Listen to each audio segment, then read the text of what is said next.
मी आपल्या झटपट कार्यशैलीबद्दल आम्ही ऐकून होतो, आम्ही लांबून दुरून बघायचो आजभर, पण मात्र एवढ्या झटपट तुम्ही मला सांगा, शनिवारी माझा प्रवेश पक्षामध्ये झाला, रविवारी उमेदवारी जाहीर झाली आणि गुरुवारी मी आमदार झालो. म्हणजे आपल्या झटपट कार्यशैलीबद्दल आम्ही ऐकून होतो, त्याचा अनुभव राहुरीकरांनी त्या ठिकाणी घेतलेला आहे. आणि निवडणुकीची देखील मी आपल्या सर्वांना, या ठिकाणी उपस्थित असलेल्या सर्वांना आवर्जून सांगू इच्छितो की तिकीट मिळण्यापासून पुढच्या अर्ज भरण्याची प्रक्रिया असेल आणि अर्ज काढण्याचा दिवस असेल, तो तुम्ही टीव्हीवरती बघितला असेल. या सर्व प्रक्रियेमध्ये सर्वात सिंहाचा वाटा कुणी उचलला असेल तर तो आदरणीय विखे पाटील साहेबांनी उचललेला आहे, हे आपण सर्वांनी बघितलेलं आहे. खरं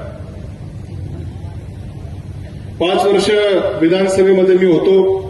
आता मी पुन्हा आलो, विधानसभेत नाही पण विधान परिषदेत आलो आणि